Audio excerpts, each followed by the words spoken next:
The Sex and the State, a newsletter about power. What's wrong with native-born men? For a long time, I've thought a lot about native-born American men, specifically what's wrong with them and what caused it.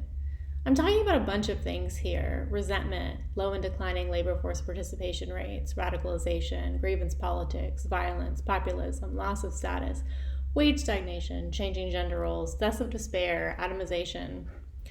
I'm particularly interested in the rise of female earnings relative to male and native-born men's intense opposition to female breadwinner marriages. Basically, how do we find a place for native-born men in society when macroeconomics has displaced them from their traditional roles? On the last Neoliberal Project livestream, I recommended that people who want to better understand government threats to well-being listen to marginalized people. I wouldn't call native-born men marginalized in comparison to other demographics, but I do think they're suffering. And I think for that reason, and more importantly because it's a large and somewhat powerful demo, they're worth listening to as well if I want to understand the situation.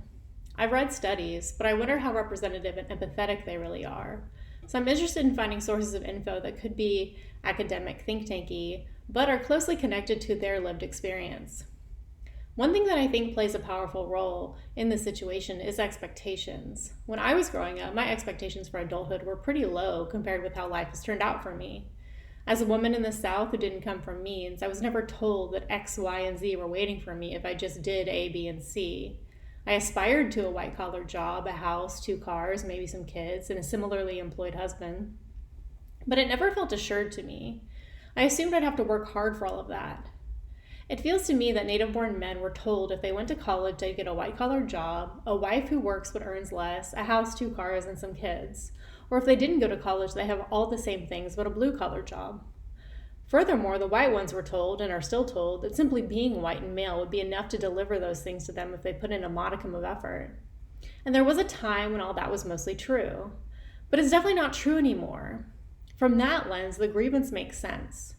I'm grateful because life's been a lot easier and more fun than I expected it to be. They're aggrieved because life has been a lot harder and less fun than they expected it to be. Imagine being told your role as a man, your responsibility is to materially provide for a woman, and that you'll be able to do so if you try. And then finding out that you can try really, really hard and still fail. You'd have to conclude that either something is wrong with you or something is wrong with the system. And when you find other native-born men having the same experience, you'd conclude it's systemic. I've had similar thoughts. I was told my role as a woman is to marry a man who can materially provide for me and our children. I got my degree as a backup plan. If you're new here, I'll let you know that I've thus far failed to do that, and at 36, child-free, and in a few situationships, it's not looking good. One key difference between me and a native-born man, resentment-wise, is that I never really bought into the idea that it's my responsibility to do any of that. I mean, I do hate it for my parents that I likely won't be delivering any grandchildren. Thankfully, I have siblings that have and may deliver. I've certainly felt external cultural pressure to marry a man who could materially provide for me and my children. But having been raised by 3 feminists, only one of whom would likely claim the label, and on Bust and Bitch magazine, I always had access to the perspective that being born with a badge doesn't necessarily saddle me with a moral or ethical responsibility to do anything. But if I bought into the idea that my genitals determine my obligations, and I found I could not meet these obligations in the system in which I operated, I'd feel resentful. And really, those are your 2 options. You can decide the idea that one's genitals determine their social obligations is antiquated, unhelpful, unworkable, and therefore invalid. Or you can decide the idea that one's genitals determine their social obligations is correct, and that the system that makes that difficult/impossible is invalid. And I guess that's where I'm at. The idea that one's genitals determine their social obligations is invalid, and the system that sells people that idea, but then makes it difficult/impossible to meet those obligations is also invalid. So where do we go from here? I don't think a male breadwinner model of marriage is ideal or even realistic anymore. Taking women out of the workforce isn't going to work. The market value of female labor is too high and too likely to grow. The benefits of female labor force participation are too high. Even if we could do it, it would cost society too much to be worth the benefits. There's also the issue of representation. Sure, there's a meme around women who opt out of male breadwinner marriage and children as being shallow, unfulfilled, selfish, etc. At the same time, since at least Mary Tyler Moore, women had images of opt-out women as living lives that are, if not aspirational, at least acceptable to a certain subset of women. Where's the representation of opt-out men leading acceptable lives? There's a James Bond model, which works if you have lots of money and access to casual sex.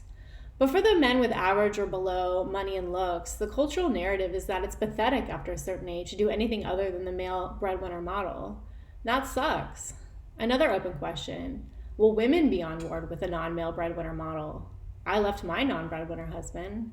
It's only been since I've been at my current level of economic security that I've even contemplated marrying someone who earns less than me. So what then? I can't imagine a workable solution that doesn't involve people en masse abandoning the idea that one's genitals determine their social obligations. Or at the very least, coming up with a new set of social obligations that men and women can actually meet. Is that possible? Is it likely? What are the costs? I guess that's what I want to learn more about.